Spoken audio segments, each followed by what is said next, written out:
Can we just start with the squad news? How are the lads? Is everybody okay, barring the obvious?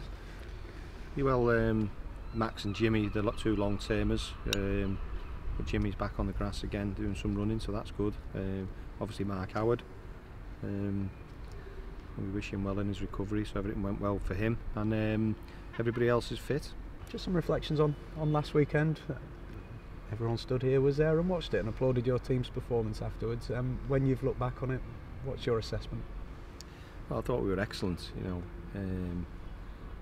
Lots of individual performances, but as a team and a squad, the subs, we were different class, and we've got that's the marker now, and we've got to try and make sure we can reproduce that. Whatever it was, motivation, display. We've got to try and do that again against Plymouth here on Saturday. Was the biggest compliment was how disappointed you all were to have won 4-1 in the end, because it should have been 4-0, shouldn't it?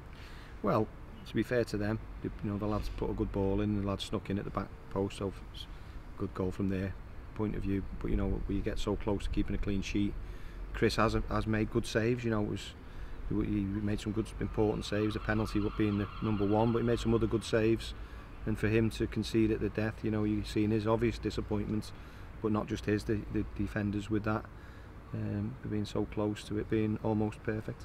He's had to be patient this season, hasn't he? He knows that Mark Howard's been in such terrific form, but when he's been called on, Terry, he has had clean sheets already in big away games this season, and he's not let you down, has he?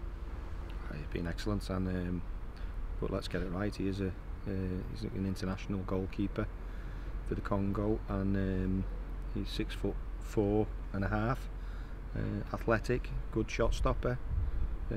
So we like him. He's good, and what he does do is he just gets on with it. And when called upon, he's done really well. You mentioned scoring 4 for the first time last weekend. That's a big thing at this stage, isn't it? Because who knows what goal difference actually might mean in the end.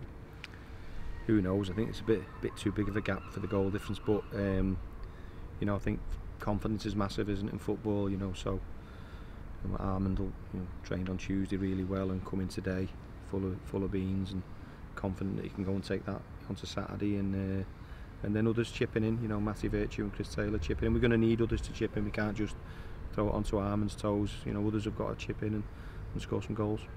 Just a final one for me. Are we reaching the stage of the season now that you want to know straight away how everybody else is getting on when you've done your business? Because it is the sort of business end of the season now, so to speak, isn't it? Yeah, no, that's fair to say that you're checking your phone straight away after the game once you get in the dressing room.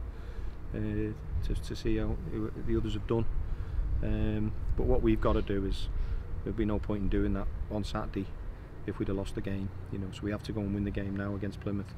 It's massive for us, and the fans, they want to see a winning team here at Bloomfield, and only then will we check the phone if that happens.